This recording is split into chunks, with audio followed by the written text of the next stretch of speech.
Characterizing artistically literate individuals.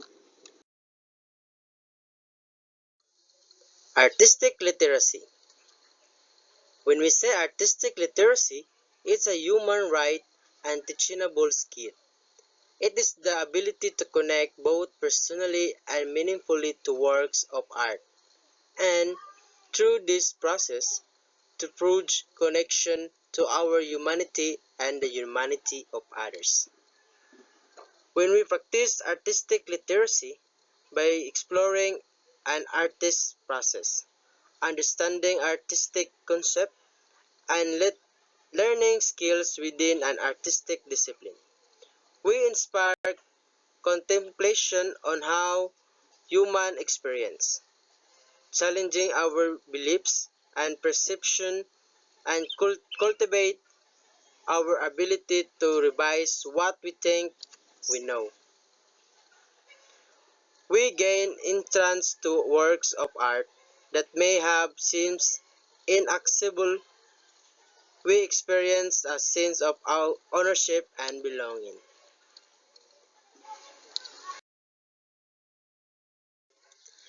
The flexibility of the forms comprising the arts position students to embody a range of literate practices to use their minds in verbal and nonverbal ways, communicate complex ideas in variety of forms, understand words, sounds, or images, and imagine new possibilities and persevere to reach goals and make them happen.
Some benefits that can learn from arts.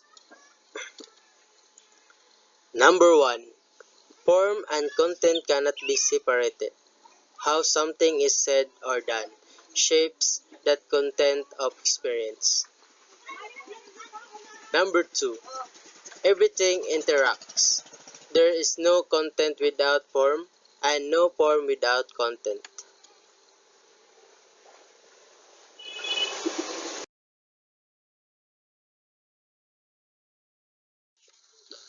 Artistic literacy as an agent for personal, meaningful, and connection. For many audience members and some teachers, the purpose of seeking out more knowledge or skills around a work of art is to arrive at a competent value, judgment, and ability to distinguish good arts from bad. By focusing instead on how audience members derive meaning from their arts encounters, we propose a different purpose: to move from a state of indifference to a state of curiosity, and to thereby lay the groundwork for whole continuities of future experience. So like John Dewey, we believe that the quality of an experience impact that meaning we attribute to it, and that meaningful experience for reinforcement and inspires additional forms of learning. At the same time, we hold that individuals derive meaning from their contemplation of the each experience in constellation with the many other things that inform their lives. For this reason, we find that quality of an art's encounter less in terms of the perceived worth, richness, or variety of the future artwork than in terms of the present or absence or structures that allow an audience member to acknowledge the truth as valid their personal paths to meaningful connection. Central to our methodology is a detailed accounting of the many ways a sense of meaning can emerge from artwork to artwork, individual to individual. Equally, central is a commitment to the labor of articulation and translation, of determining that vocabulary, concept, and pedagogical modes that propel and expand an audience members' inquiry into their own experience. Though we do find special value in works of art that offer numerous points of entry across a broad range of audience demographies. Work that often, therefore, are widely considered to be great. We firmly believe that an audience member needs arrive at similar conclusion in order to have had a meaningful encounter.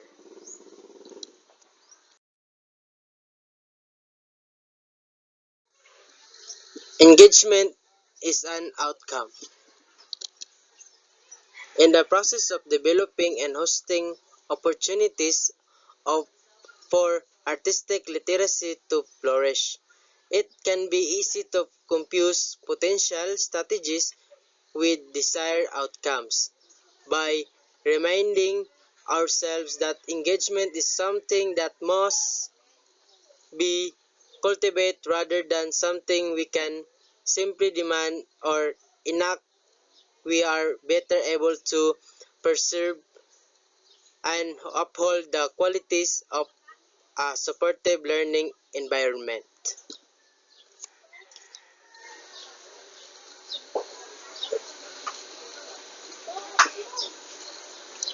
So, audience engagement is one of the most challenging things to measure.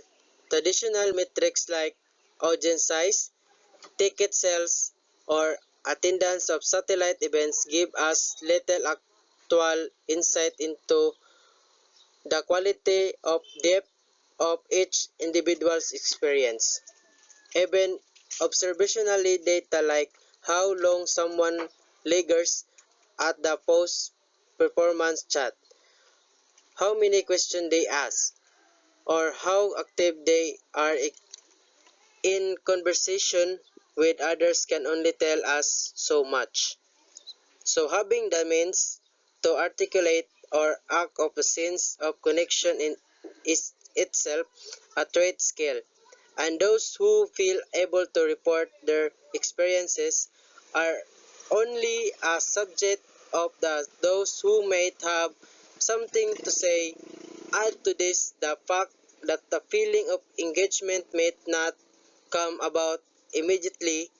It might only emerge after many days or weeks of reflection or make it own through a desire to reflect over time.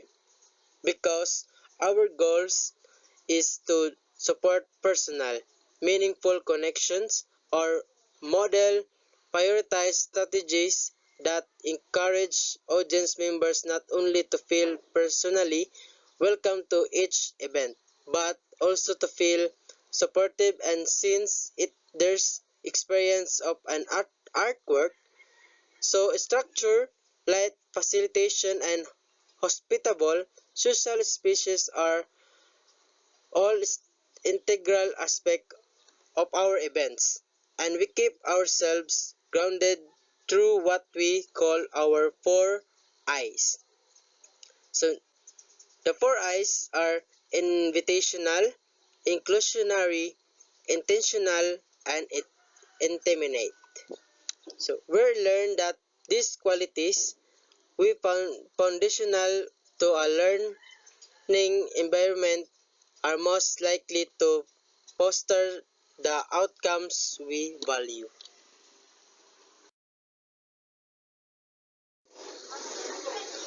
What is a literate individual? Being a literate person today means more than being able to read and write. In a world diverse with culture, print text, media, and technology, is a literate person need to possess certain specific capabilities.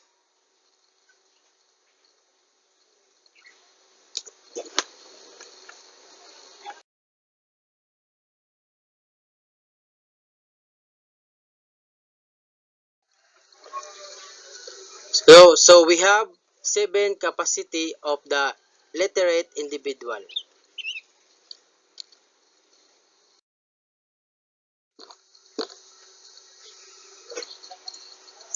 Number one, literate individuals demonstrate independence with text.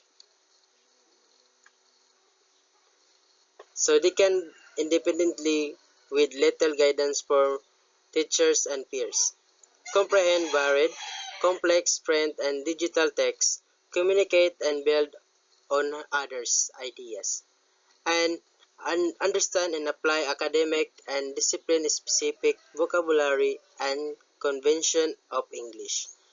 They know how to use strategies and employ them when necessary to comprehend text and apply literacy, knowledge, and skill.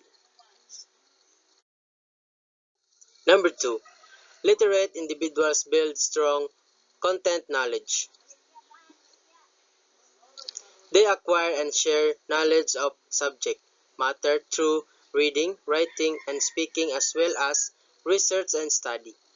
They read and understand discipline-specific texts and become expert in the content.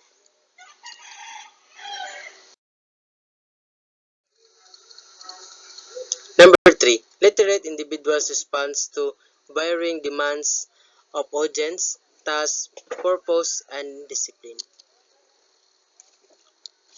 They set and adjust their communication in relation to audience, task, purpose, and discipline. They understand how words affect meaning in writing and is speech, depending on the audience and the purpose and how the different disciplines call for providing different types of evidence. Number four, literate individuals comprehend as well as critique. They understand and can explain what writers, speakers, and visual and mixed media creators are saying through their text, but they also know how to analyze and examine this text critically. They question an author's assumptions that biasize and evaluate the veracity and logical reasoning of the claims. Number 5. Literate individuals value evidence. They can cite evidence to support their interpretation of text, both verbally and in writing. They also communicate their reasoning effectively and know how to evaluate the reasoning and arguments of others. Literate individuals use technology and digital media strategically and capably. They employ technology truthfully and effectively and can determine which media are best suited for their communication goals. They also synthesize information found through various media and technologies. So last but not the least, the literate individuals come to understand other perspectives and cultures. They encounter perspectives and ways of life that are different from their own through reading, writing, and listening. And they are able to work or communicate effectively with peers of diverse backgrounds. Through reading multicultural literature, they have new experiences that expand their culture, understanding, and sensitivity. What can teachers do to help their students acquire, develop, and refine the capacities of the literate individuals? So, we can keep this CLI or capacity of the literate individuals at the forefront of our thinking during planning. Backward design can help with this.